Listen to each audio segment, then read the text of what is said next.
오늘 말씀은 너무나 우리가 잘 알고 있는 또 유명한 본문이 되겠습니다. 기생 라합에 관한 말씀이 되겠습니다. 2장 전체에 라합에 관한 이야기가 나오는데요. 자, 어떻게 된 상황인가 하면 여호수아가 두 사람을 정탐꾼으로 보내게 됩니다. 1절에 보면 두 사람을 정탐꾼으로 보내게 되죠. 그 땅과 여리고를 엿보라 이렇게 명령을 하였습니다. 여러분 어제도 말씀드렸지만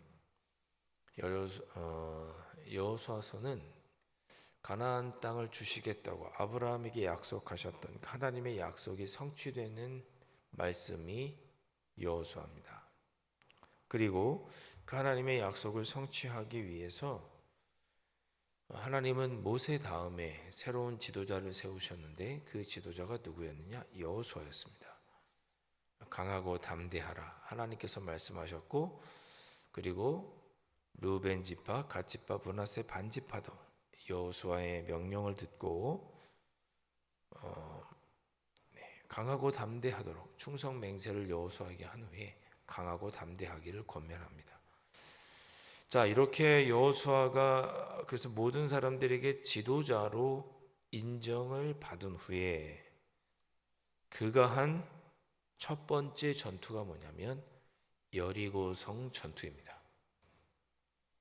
여러분 한번 생각해 보시죠. 여러분들이 모두 지휘관이 되었어요. 그리고 첫 번째 임무를 수행하려고 할 때 열심히 할까요? 아니면 대충 할까요? 내가 지도자가 되어서 첫 번째 임무를 수행하게 되었어요. 그러면 내가 그 임무를 잘 수행해야지만 백성들에게 더 신임을 얻을 것이고, 그리고 앞으로의 모든 지도자로서의 앞길이 좀 이렇게 순탄하게 열리지 않겠습니까? 지금 여리고성을 점령하는 일은 여호수아 개인에게도 매우 중요한 일입니다. 만약에 여호수아 전쟁에서 실패하면 여호수아의 지위가, 그의 권위가 많이 흔들릴 거예요. 그리고 약속의 땅을 하나님께서 주셨다고 하는 그 약속이 성취되는 것도 사람들이 의심하게 되겠죠. 첫 번째 관문인 여리고성 전투부터 실패하면 여호수아에게도 지도자로서의 권위가 흔들릴 것이고, 약속으로 가나안 땅을 주시겠다고 하셨던 그 하나님의 약속에 대한 믿음도 흔들리게 될 것이고. 자, 그래서 이렇게 저렇게 돌아보았을 때 여리고성 전쟁은 반드시 승리해야 하는 전쟁이었습니다. 그것이 이스라엘 백성들을 위해서도 여호수아에게도 반드시 필요한 승리가 여리고성 전쟁, 첫 번째 가나안 땅에 들어가 치르는 전쟁이었습니다. 그러니 여호수아 입장에서는 반드시 이겨야 했고 꼼꼼하게 준비할 수밖에 없었습니다. 그래서 정탐꾼을 보낸 거죠. 뒤를 쭉 보시면 정탐꾼을 보냈다는 얘기가 더 이상 나오지 않습니다. 여리고성만 먼저 정탐했어요. 그 다음에 아이성을 점령할 때나 그 다음에 다른 어딘 곳을 점령할 때 정탐꾼을 보냈다는 이야기가 없습니다. 여리고성을 정탐을 꼼꼼히 할 수밖에 없었어요. 반드시 이겨야 하는 전쟁이었습니다. 자, 그래서 나름 머리를 써서 여리고성을 정탐할 때 잘 걸리지 않도록, 사람 눈에 띄지 않도록 여리고성에 들어가서 정탐을 해야 했습니다. 그렇죠? 어디 정탐하러 갔는데 나 정탐하러 왔어, 그렇게 티를 다 내면서 정탐하면 안 되잖아요. 그래서 선택한 곳이 기생 라합의 집이었습니다. 라합이라는 기생의 집에 들어갔다고 그랬죠. 여러분 좀 이런 표현이 그렇습니다만 기생은 여러 사람들이 들고 다니는 데잖아요. 지금으로 맡아가면 술집이죠. 거기에 사람들이 들락날락거리는 게 이상하지 않잖아요. 그래서 사람들이 들락날락거리는 거, 못 보던 사람들이 들락날락거리는 거, 그럴 수 있죠. 왜? 술집이니까. 그렇게 들락날락해도 의심을 안 살 만한 곳으로 간 거예요. 거기가 어디냐면 기생 라합이었어요. 그리고 당시의 기생은 최하층이었습니다. 사람들에게 손가락질 받던 그런 사람들이 기생이었죠. 율랑녀 아니겠습니까? 그래서 집도 번화한 곳에 있지 않고 외진 곳, 여리고 성에서 가장 높은 동네, 사람들이 잘 다니지 않는 곳, 그런 곳에 기생의 집이 있었습니다. 그러니까 가장 걸리지 않고 사람들 눈에 띄지 않고, 그럼에도 불구하고 외가 사람들이 들락날락거려도 걸리지 않을 만한 그런 곳에 정탐을 하러 들어간 거죠. 그런데 그렇게 걸리지 않게 은밀하게 정찰을 시도했음에도 불구하고 2절을 보니까 바로 걸립니다. 어떤 사람들이 여리고 왕에게 말하는 거죠. 저 라합의 집에 이스라엘 자손 중 몇 사람이 정탐하러 왔다. 이 얘기는 뭐냐면 아주 콕 집어서 이스라엘 자손 중 몇 사람이라고 한 걸 보니 여리고 성에 있는 사람들도 이스라엘 사람들을 경계하고 있었어요. 저들이 우리를 침범하러 오는 것은 아닌가. 그게 나중에 라합이 이야기하죠. 이 땅에 있는 사람들이 벌벌 떨고 있다. 너희들 소식을 들고 벌벌 떨고 있다. 그러니까 여리고 성 사람들도 이스라엘이 오고 있다는 소식을 들은 거죠. 나름 경계를 철저하게 하고 있었던 거예요. 그래서 몇몇 정탐꾼 외진이 들어왔을 때 바로 그들이 이스라엘 자손인 것을 그들이 알고 금방 발견해낸 것입니다. 그래서 그들을 잡기 위해, 정탐꾼들을 잡기 위해 라합에게 사람을 보내게 되는 거죠. 뭐 어디를 수색했다는 것도 없잖아요. 그냥 바로 라합의 집으로 갔어요. 다 알았던 거죠. 자, 그렇게 라합의 집으로 가게 된 겁니다.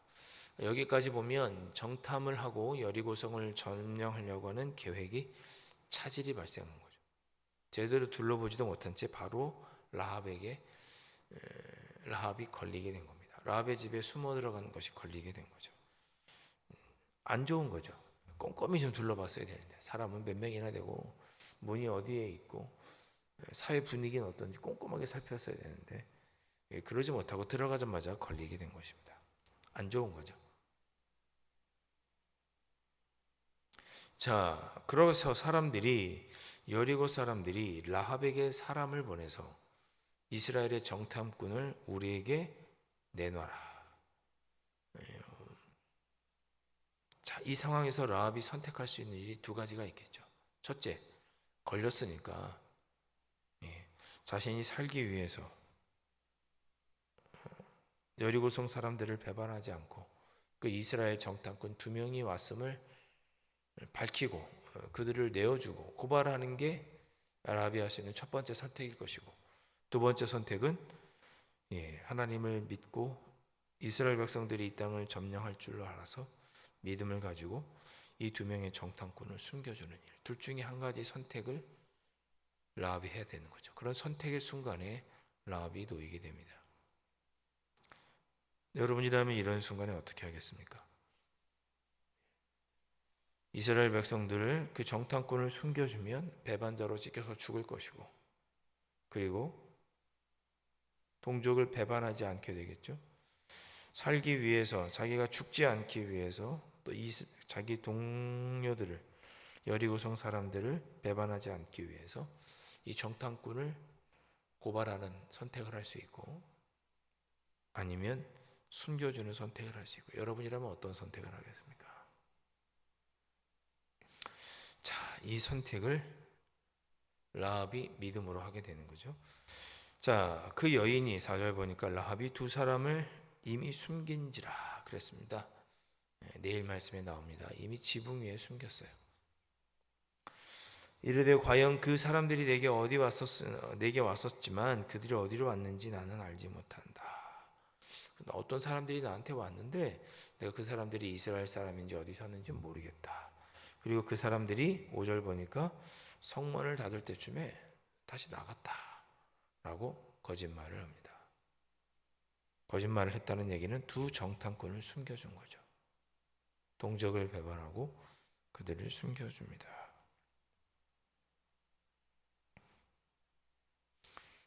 그래서 급히 그 사람들이 성문을 닫을 때쯤, 저녁 5시쯤, 6시쯤 나갔기 때문에, 급하게 갔기 때문에 내가 모르겠다. 너희들도 급히 한번 그들을 따라가 봐라. 얼마 되지 않았다. 그러면 너희들이 빨리 가면 그들을 잡을지도 모르겠다. 성을 나갔으니 빨리 가봐라. 이렇게 5절에서 이야기하죠.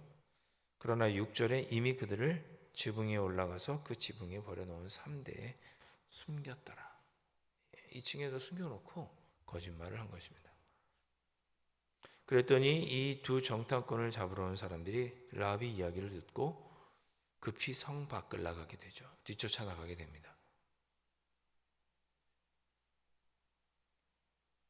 그러자 곧 성문이 닫혔습니다. 이게 뭐예요? 다시 그 정탐꾼을 못 잡아서 다시 라합의 집에 돌아와서 그 집을 수색할 수가 없게 된 거죠. 왜? 문이 닫혔으니까 들어올 수가 없잖아요. 다시 돌아와서 라합을 다그칠 수도 없고 정탐꾼을 찾지도 수색할 수도 없는 그런 상황이 된 거죠. 지혜롭게 라합이 이야기를 한 것입니다. 자, 오늘 말씀을 한번 쭉 1절부터 7절 짧은 본문이지만 이 상황을 한번 쭉 생각을 해보시죠. 이스라엘 백성들에게 여리고성 점령은 반드시 해야 하는 중요한 과업이었습니다. 그 중요한 일을 잘 하기 위해서 정탐꾼을 보낸 거죠. 그런데 그 일이 곧 걸리게 되었습니다. 어떻게 보면 여호수아의 계획이 초장부터 어그러진 것입니다. 뜻하고 계획하는 바가 있어서 정탐도 잘 하고 구석구석 병사가 어디 있는지 다 살피고 돌아와야 그래야 전쟁에서 승리할 수 있을 것 같은데 그런데 실패한 거죠. 처음부터 실패한 거죠. 계획이 완전히 어긋나게 된 것입니다. 여러분 나중에 7장으로 넘어가 보세요. 6장 7장을 보면 여호수아가 여리고성을 이스라엘 백성들이 어떻게 점령합니까? 군사가 어디 있는지 살펴서 어디가 약한지 살펴서 그것을 공격해서 여리고성을 점령하나요? 아니죠. 그냥 믿음으로 하나님의 명령을 따라 하루에 한 번씩 그 성 주변을 도는 걸로 여리고성을 정복하게 되죠. 하나님은 다 뜻과 계획이 있으셨어요. 군사가 어디에 있고 어디가 취약한지 몰라도 됐던 거죠. 하나님의 뜻과 섭리는 이미 작동하고 있었던 거죠. 여호수아의 입장에서는 계획이 틀어지고 어긋났을지 모르지만 그러나 하나님은 모든 일을 하나님 뜻 안에서 합력하여 선을 이루고 하셨던 것입니다. 자, 라합을 또 준비하셔서 또 라합이 지혜롭게 이야기하고 그리하여서 이 두 정탐꾼이 걸리지 않고 돌아갈 수 있게 되죠. 다 하나님의 뜻하신 바가 있었습니다. 라합이 중요한 선택을 했죠. 중요한 선택을 합니다. 그대로 이 두 정탐꾼을 적발할 수 있었지만 그는 이 두 사람을 적발하지 않고 숨겨주는 선택을 합니다. 그리고 지혜롭게 그 두 사람이 걸리지 않도록 사람들을 다른 곳으로 보내게 되죠. 그렇게 할 수 있었던 이유는 뒤에 보면 나오지만 그가 하나님을 믿고 하나님을 두려워했기 때문입니다. 하나님은